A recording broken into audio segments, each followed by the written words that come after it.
Bonjour, chers concitoyens planétaires.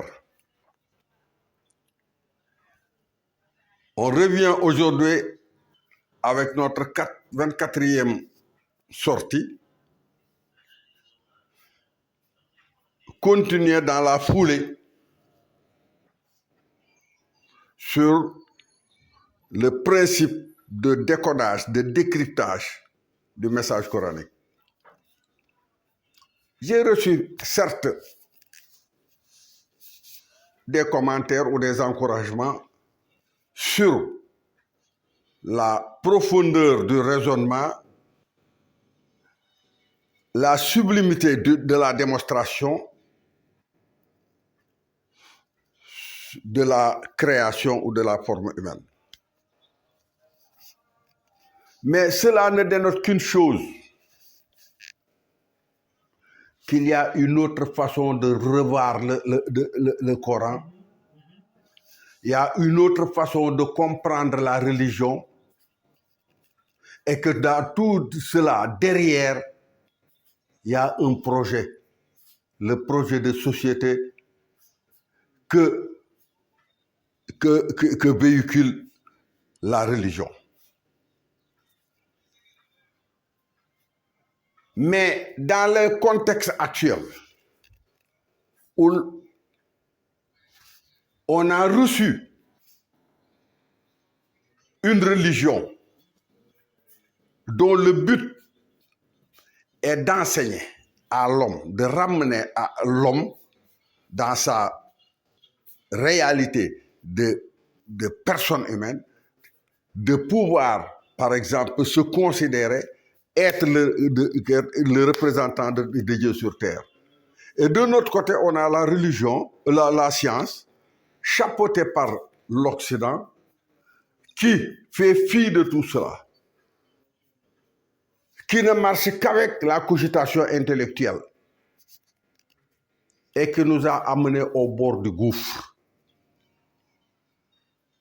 Et malgré que dans la situation actuelle où on parle déjà de la Troisième Guerre mondiale, où l'Occident est devenu comme fou parce que malgré tout, ils avancent dans la bêtise à vouloir se confronter, le reste du monde ne suit que ses traces, le matériel, la jouissance, la vie futile, où on passe dans la vie uniquement sans avoir rempli aucune mission divine. C'est la raison pour laquelle, en faisant les émissions passées, je poursuis le but d'éveiller ou bien de démontrer à tout un chacun qu'il y a une autre façon de voir le Coran, il y a une autre façon d'interpréter le Coran, que le Coran est un message et que la passe littérale sur laquelle tout le monde s'arrête constitue en ce moment-là un blocage. Il est certes vrai que les hommes sont omnibulés par la politique et l'argent facile. Et que ceux qui s'amusent à parler de ça sont écoutés à plus de 10 000, 20 000 vues par émission, quand nous, au bout d'un an, on peut récolter que 100, 230 vues. Mais nous ne parlons pas pour ceux qui sont présents actuellement, parce qu'ils sont presque des morts vivants, des zombies. Nous parlons à ceux qui vont venir, la génération qui va venir, qui, quand ceux-ci vont pratiquement tout détruire et qui vont buter contre le mur, cette génération sera ceux qui vont se retourner pour dire qu'il y a une autre voie. Et en ce moment-là, je pense que nos leçons pourront être des pistes ou bien des directives pour pouvoir décoder le message divin. C'est la raison pour laquelle je fais toutes ces émissions-là. Je ne m'attends pas à ceux qui m'écoutent actuellement en fassent quelque chose. D'ailleurs, tout le monde me dit que vous êtes incompréhensible, votre raisonnement est trop élevé. Mais non, moi, je suis un être humain comme tout le monde, qui a vécu comme tout le monde. Mais au bout d'un certain temps, on se rend compte que la grande question de l'existentialisme en Occident, mais effectivement, est une réalité. Pourquoi vouloir vivre l'absurde comme ça? Il y a une autre mission, et je me suis retourné vers la religion. J'ai vu que, en fait, il y a, je ne dirais pas qu'il n'y a personne, mais très peu de gens s'intéressent sérieusement au projet divin, le projet de la société de demain. C'est pourquoi nous continuons, par exemple, dans la foulée de nos leçons passées. Et comme je vous l'ai dit, entre la création de l'homme à partir de Adam et Ève et la forme humaine Mohammed, tout cela ne constitue qu'une seule réalité. Mais cette réalité est tellement imbriquée qu'il faut beaucoup d'abnégation, il faut d'abord pouvoir suivre les directives de la religion pour pouvoir percer le secret, par exemple, du message. Donc, à défaut d'intéresser les gens aujourd'hui, nous mettons en place pour la génération future les chemins, les autoroutes sur lesquelles ils vont se mettre en ce moment-là pour continuer le travail que je suis en train de faire. Et ce travail consiste à lire le message par la littéralité et pouvoir l'interpréter dans son sens propre. Parce qu'un message comporte toujours deux sens, le sens apparent et le sens caché. Donc, vous avez vu que dans la création d'Adam et Ève est sorti Mohammed, la forme, et que dans cette forme-là, à l'intérieur, il y a une inversion double des réalités qui sont à l'intérieur. Pourtant, même dans les leçons passées que je faisais à Touba TV, j'avais expliqué que le projet, le Coran résonne exactement comme un humain. C'est-à-dire, Dieu a fait un projet et une réalisation. Comme l'être humain, quand il veut, par exemple, on prend le cas d'une maison, je veux une maison, son projet, c'est de construire une maison. Mais avant d'avoir la maison, il faut d'abord trouver un terrain,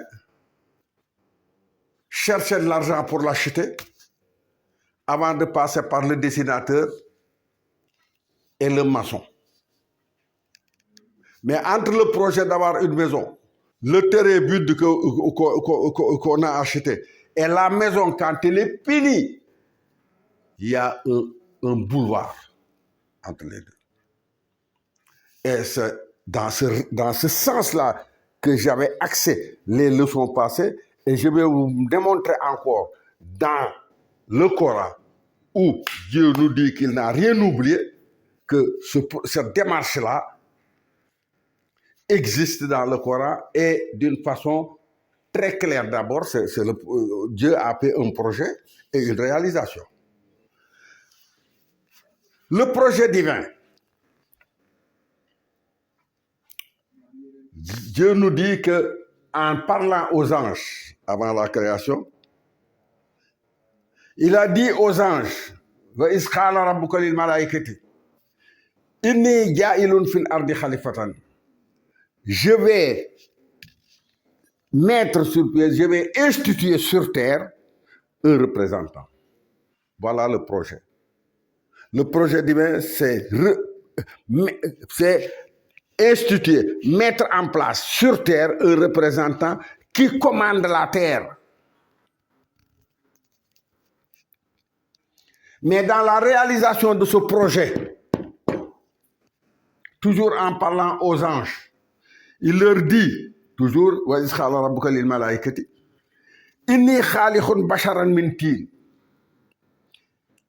je vais créer, là je vais instituer, ici c'est je vais créer maintenant, là c'est le projet, là c'est la réalisation. Je vais créer un être, un instrument, un robot, parce que l'être humain n'est en fait qu'un robot, mais à partir de la boue. Et si on regarde le projet qui nous fait 1302, la réalisation nous fait 2154. Donc, ce n'est pas forcément ce que l'on pense qu'on va réaliser. Et nous allons dans cette démarche vous démontrer, à partir de ce projet et de la réalisation, dans le même axe que je vous ai démontré Adam et Ève dans Mohammed, qu'il faut remplir les conditions établies par Dieu pour pouvoir dénuder ou dépuceler, dénouer les connexions qui sont à l'intérieur de la personne, de ce bachar, pour pouvoir comprendre d'une façon interne le sens du Coran. C'est dans cette perspective-là que je parle aux générations futures, en leur disant que